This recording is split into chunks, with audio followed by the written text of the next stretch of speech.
Hi everybody, I'm Philip Duncan. Thanks for joining us for our weekend weather update. Can you believe it's Friday already and into the weekend? Here's how it looks as we kick off Friday.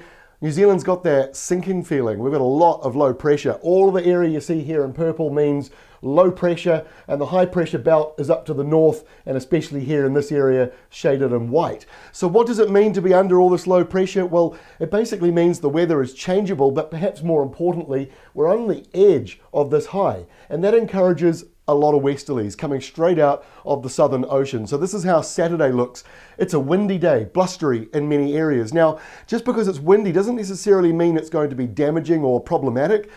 When you see the isobars like this, the whole screen showing these railway tracks of westerly winds blowing along, it spreads that energy out over 2,000 kilometers north and south. It's not like a month or so ago where we had those damaging winds through Cook Strait area. It cancelled all the flights and all the sailings. That's because all the isobars were squashed up in one little area. This, it is spread out. It'll be windy, might even be gale force in some places at times, especially coastal and mountainous areas, but hopefully it's not going to be too severe. Keep up to date with any possible wind warnings, but I don't think it's going to be too major, but the rain is going to continue along the west coast with showers in the north, and the one positive I will leave you on is it'll be mild, especially in these eastern areas of the North Island across both Saturday and Sunday. In fact, Sunday you could be climbing up into the 20s around Hawke's Bay and Gisborne because of these nor'westers coming through. Rain continues along the west coast, showers continue up in the north here, some downpours, but in the deep south and around Otago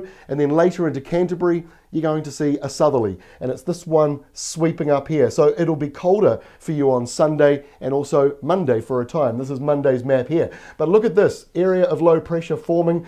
It's a complicated forecast because of the high pressure belt down here, the southerlies that have been trapped under it. So I think Monday's one probably still needs a wee bit more work. Now let's fast forward to next Wednesday. I want you to get the idea that we are sort of out of the worst perhaps of the wintry period. That doesn't mean we're finished with snowstorms or frosts.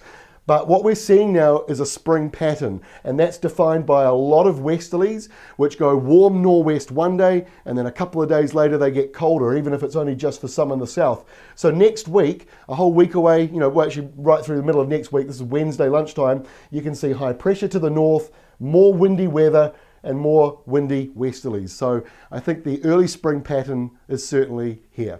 That is all from me. Have a great weekend. Enjoy the pollen. I've already got a blocked nose. I'm noticing the allergies a little bit at the moment. Have a great weekend though, and we'll catch you back on Monday.